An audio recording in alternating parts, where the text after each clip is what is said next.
Halo semuanya, apa kabar? Selamat datang kembali di channel Study with Student, masih bersama saya Nusa Bransyah. Dan di video kali ini, kita akan meneruskan lagi pembelajaran kita mengenai sistem basis data. Dan di video kali ini kita akan melakukan pembuatan teknik normalisasi menggunakan software SQL Yoke, dan juga kita akan membuat sebuah relasi menggunakan program SQL Yoke juga.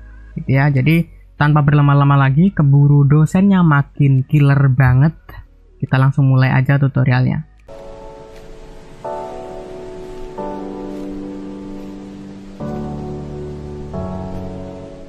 Jadi silahkan buat teman-teman dihidupkan dulu MySQL-nya di exam, kemudian silahkan juga buka software SQL Yoke-nya. Jadi di sini kita sudah membuat database perpustakaan, kita akan membuat sebuah sistem basis data perpustakaan yang berjalan semestinya gitu. Nah, dan teman-teman ya, di video sebelumnya itu kan saya sudah nyuruh teman-teman ya, nyuruh untuk menambahkan field baru. Dan di contoh kemarin, yaitu di tabel karyawan, kita sudah berhasil menambahkan field status aktif.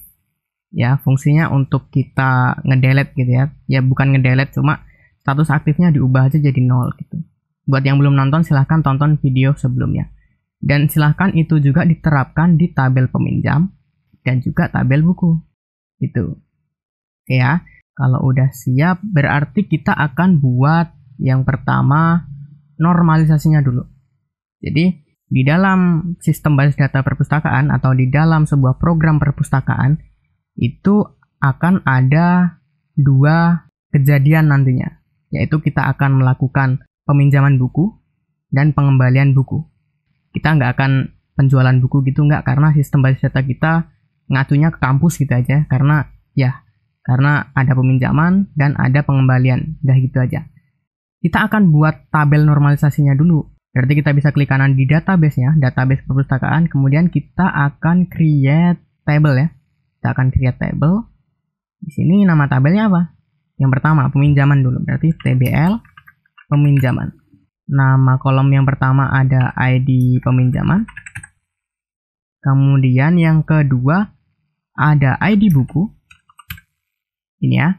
Kemudian ID peminjam. Jadi yang minjam itu siapa itu? ID peminjam. Kemudian ada ID karyawan ya.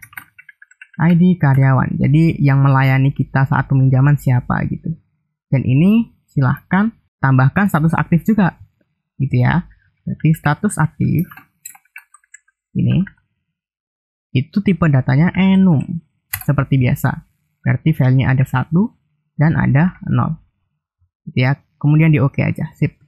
Kemudian ID peminjaman kita set aja jadi INT. Oh, di data tab dong, INT. Kemudian ID buku juga INT ya. Sesuaikan dengan tipe data di ID buku, tabel buku. Jangan sampai salah ya. Ini kalau kita alter coba ya. Nah, ini kan ID buku tipe datanya integer, lengthnya 11. Samain aja. Ini juga kayaknya sih ya integer juga, karena kita buatnya kan auto increment ya. ID karyawan juga integer. Lengthnya kosongin aja, nanti otomatis dia akan mengisikan length maksimalnya begitu. Jadi 11 ya. Kemudian primary key-nya ID peminjaman. Yang lain nggak boleh kosong. Gitu ya. Kalau udah berarti ID peminjaman kita buat auto increment juga biar diisikan oleh sistem gitu.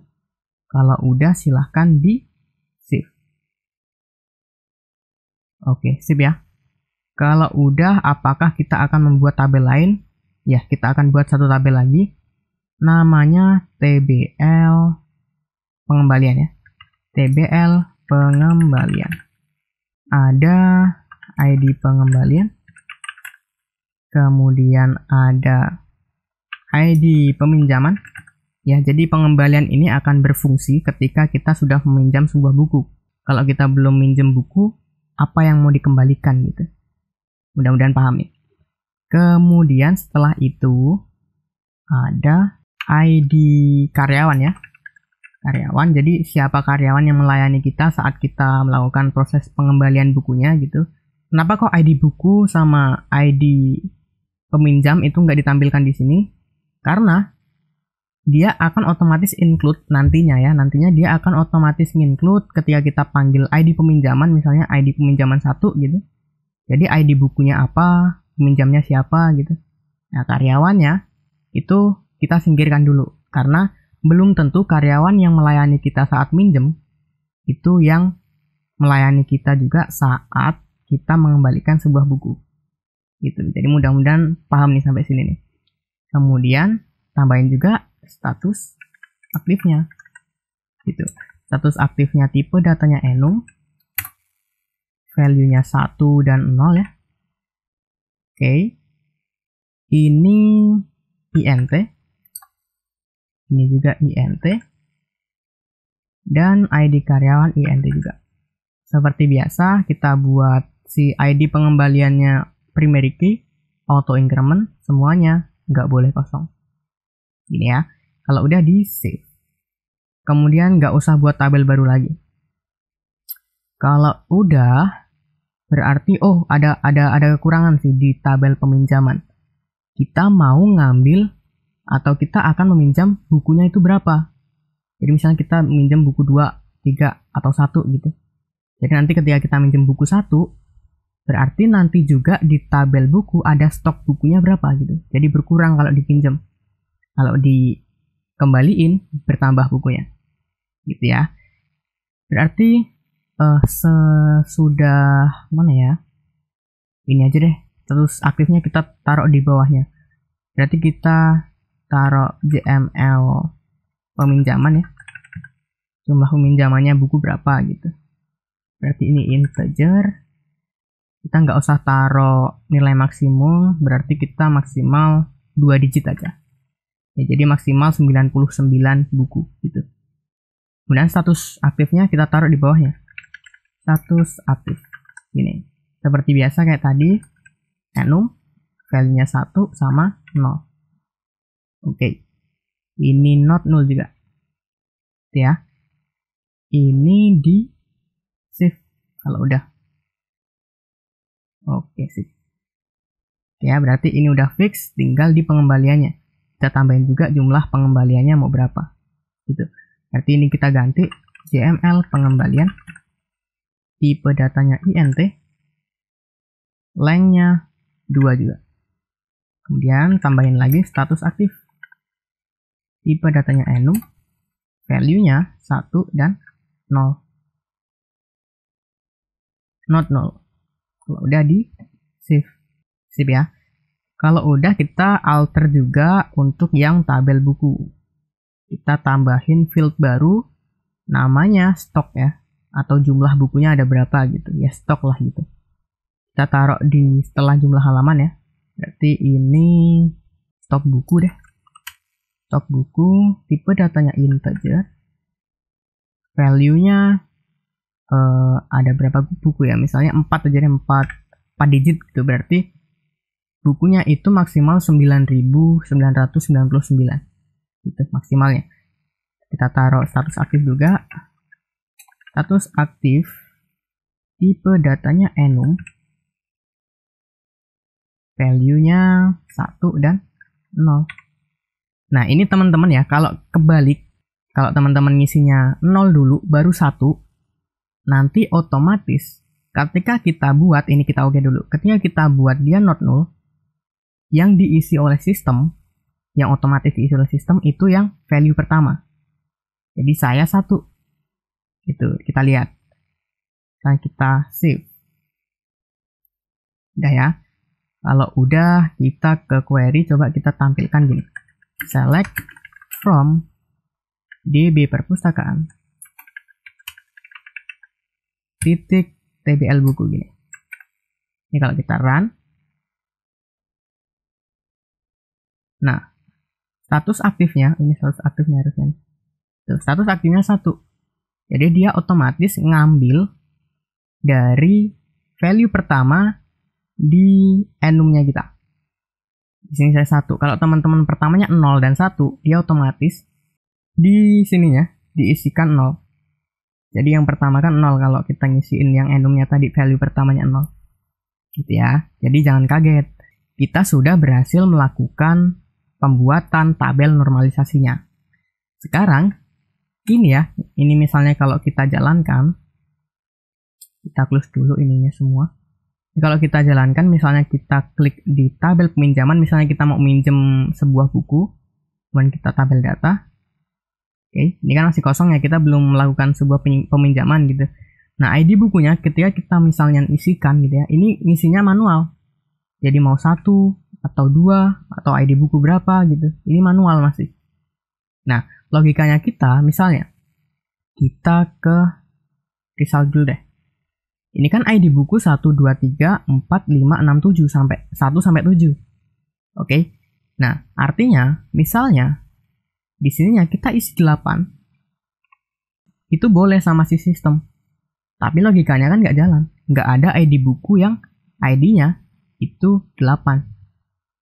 Nah, jadi dengan kita melakukan relasi nantinya, ini kita tidak isikan secara manual. Kita tidak ngetik gitu.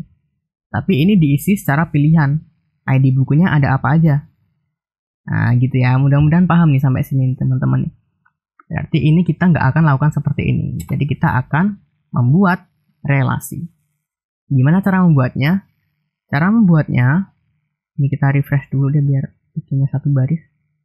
Kita nggak akan save, no? Sip gini ya. Kita akan membuat relasinya. Caranya adalah teman-teman bisa klik tanda plus di sini. Kemudian New Schema Designer ya, atau shortcutnya Ctrl Alt D seperti ini.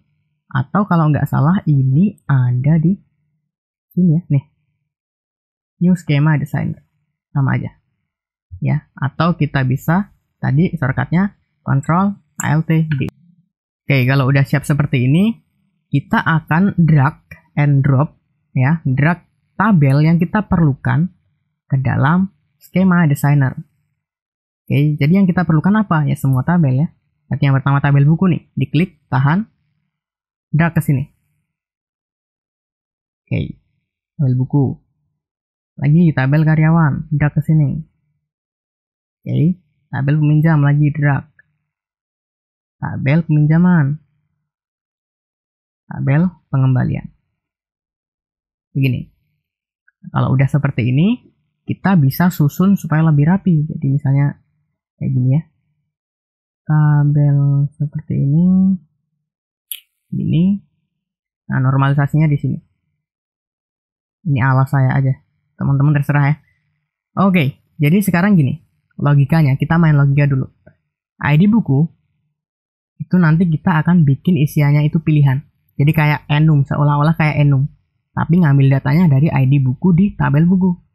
Jadi udah ada ID buku berapa aja di situ. Itu nanti kita lihat hasilnya. Jadi caranya gini. Ini adalah primary key di tabel buku. Artinya ini adalah referensinya. Ini adalah data yang aslinya.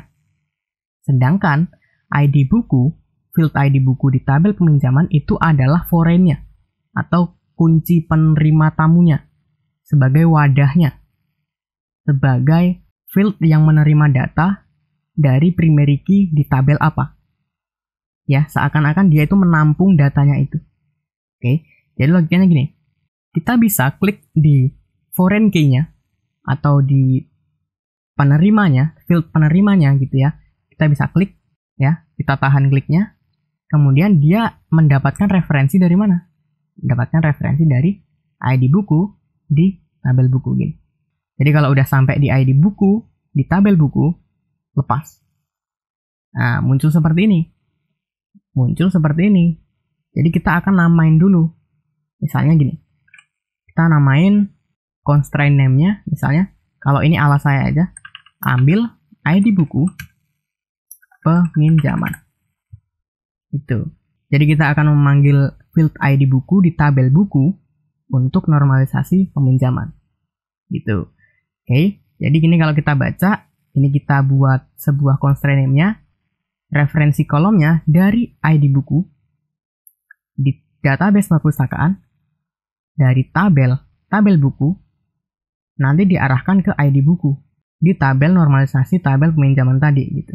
Nah, dan di sini ada on delete sama on update. Jadi gini, misalnya ya, Di sini ada pilihan cascade, no action, restrike, sama set null. Nah, ini adalah aksi yang dilakukan ketika misal di tabel pusatnya atau tabel aslinya itu dia diupdate sama di delete. Jadi misalnya nih, ID buku 1 di tabel buku itu dihapus, maka apa yang dilakukan di tabel peminjaman? Gitu. Apakah datanya yang meminjam buku yang setelah dihapus tadi ikut terhapus, atau kita set jadi yang lainnya, misalnya no action, restrike, set null, cascade gitu. Oke. Jadi di sini artinya untuk yang cascade dia ikutan. Ya, jadi misalnya di on delete ya. Misalnya ID buku 1 itu dihapus di tabel buku, maka semua data peminjaman di sini yang ID bukunya 1 ikutan terhapus. Itu kalau yang cascade. Kalau no action kita nggak lakuin apa-apa. Jadi tetap datanya ada. Nah, kalau restrike itu nggak boleh. Jadi data buku di tabel buku itu nggak boleh dihapus. Ya, jadi ini ya terserah kita programnya kita mau seperti apa. Kemudian set null. Ketika data di tabel bukunya dihapus, di tabel normalisasinya itu kita set jadi 0. Gitu. Nah, mudah-mudahan ini paham deh gini ya. Kita untuk yang delete itu kita akan lakukan no action aja. Jadi, data peminjaman itu tetap ada bukunya, walaupun buku aslinya itu udah nggak ada. Ya. Untuk yang update kita akan cascade aja, jadi ikutan. Misalnya data bukunya itu nama bukunya di update namanya, di sini ikutan. Ya, jadi ya seakan-akan lebih dinamis gitu. Ya. Ini tergantung programnya teman-teman mau seperti apa. Saya seperti ini aja. Gitu. Kalau udah, kita save ya. Kita save. Maka muncul seperti garis seperti ini. Ya, ini artinya gini. 1 ke banyak. Nah, ini adalah apa ya? Ada relasi itu yang sifatnya one to one to many to one, dan many to many. Nah, sifatnya di sini adalah one to many. Jadi satu buku bisa dipinjam oleh banyak peminjam. Paham ya sampai sini ya? Kemudian untuk yang tabel peminjaman atau tabel peminjam, itu kan di sini adalah penerimanya, kita drag aja kemana? Ke referensinya sini. Oke, kalau udah dilepas, berarti ini apa? Ambil ID peminjaman, gitu aja. Alasannya aja. On update cascade, on delete, no action. Save. Kemudian ID karyawan. Ini yang nerima, kita drag ke yang ngasih gitu ya. Yang ngasih ini. Oke, berarti ini apa? Ini ambil ID karyawan peminjaman. Oke. Sama aja untuk program saya, berarti on update dia ikutan, kalau di delete dia set aja tetap gitu, jadi no action. Kalau udah di save, oke. Jadi seperti ini hasilnya ya. Nah, kita baru lakukan untuk yang tabel peminjaman atau proses kita meminjam sebuah buku. Kalau kita akan melakukan pengembalian, itu kan tergantung buku apa yang sudah dipinjam kan gitu ya. Nggak ada istilahnya kita melakukan pengembalian tapi peminjaman aja belum terjadi. Masa iya kita mau ngembaliin buku dulu baru kita minjem, kan nggak masuk akal gitu. Jadi di sini referensinya adalah di ID peminjaman. Jadi kita bisa drag aja ke sini ya. Constraint name-nya ambil ID peminjaman untuk pengembalian. Gini. On update cascade, on delete, no action. Save. Save. Oh, ini kita coba kasih ke sini aja. Nah, gini ya. Supaya lebih jelas tuh garisnya tuh. Kemudian ada ID karyawan. ID karyawan berarti kita ambilnya ke tabel karyawan ya. Sini. Berarti di sini ambil ID karyawan pengembalian. Ini. On update cascade, on delete, no action. Save ya. Nah, gini. Jadi sistem basis data itu seperti ini. Jadi datanya itu saling berhubungan. Jadi nggak instan langsung jadi gitu ya. Di belakang layar tuh kayak gini teman-teman.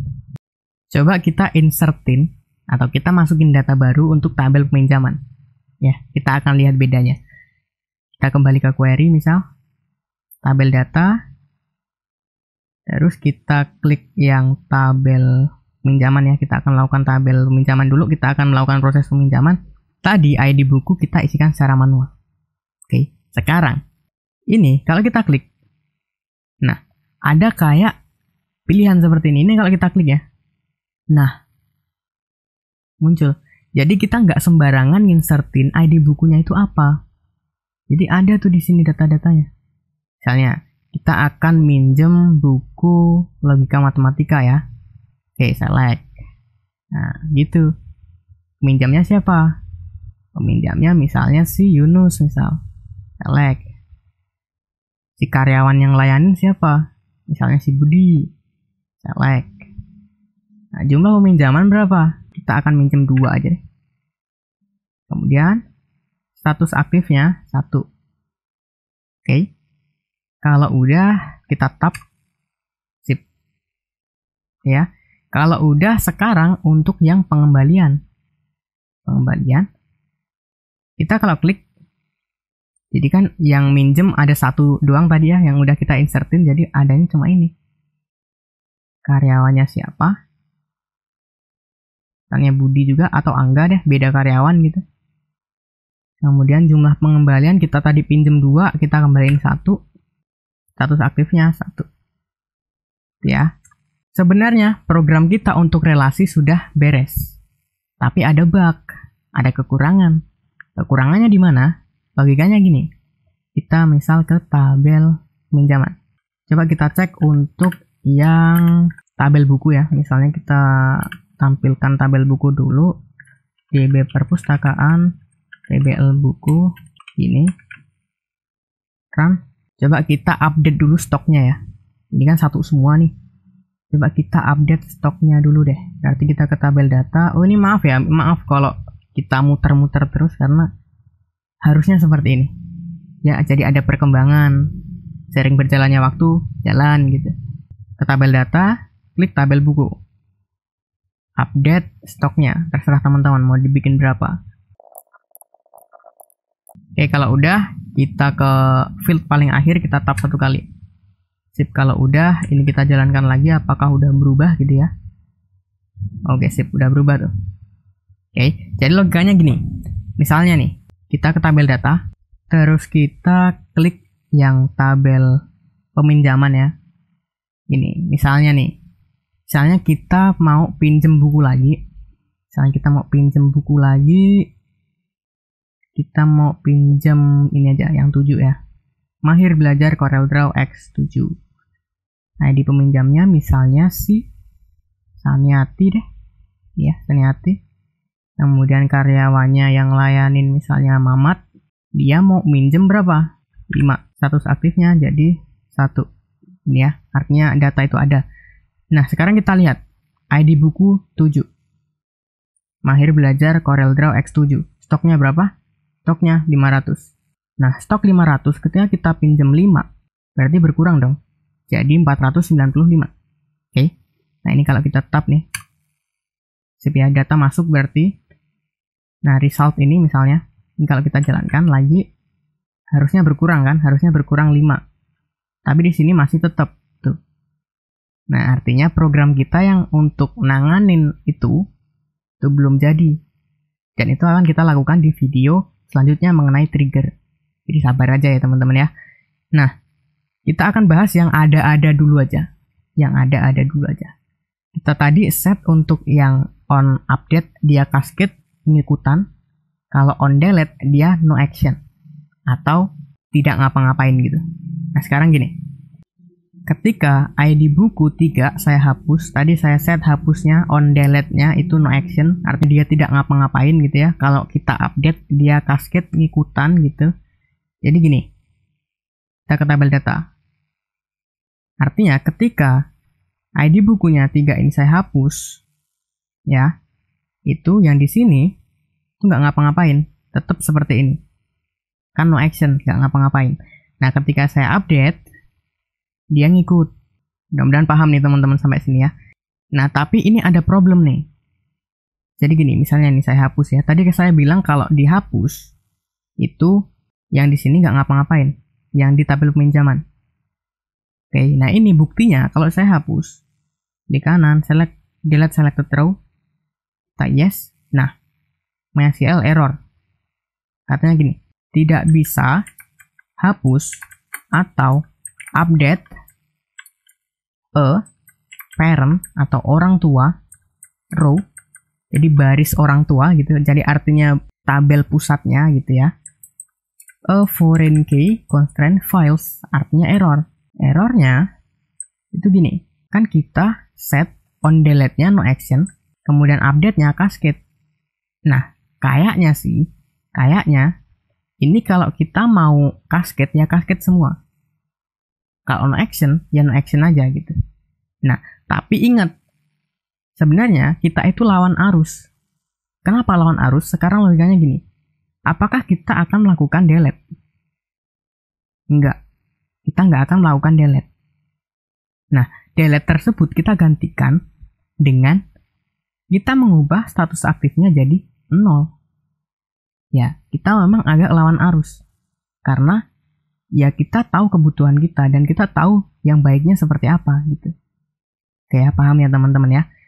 Jadi ya seperti ini aja, gak apa-apa. Kita agak nakal dikit gak apa-apa, karena kita ngarahnya ke yang apa ya, bukan ke yang secara konsep itu benar.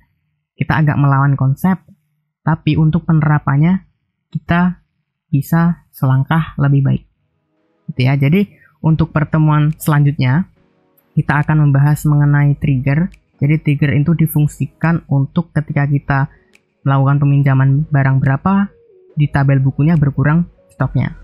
Ketika kita melakukan pengembalian, stok bukunya bertambah. Dan di peminjamannya itu jadi berkurang. Karena udah dikembaliin berapa gitu.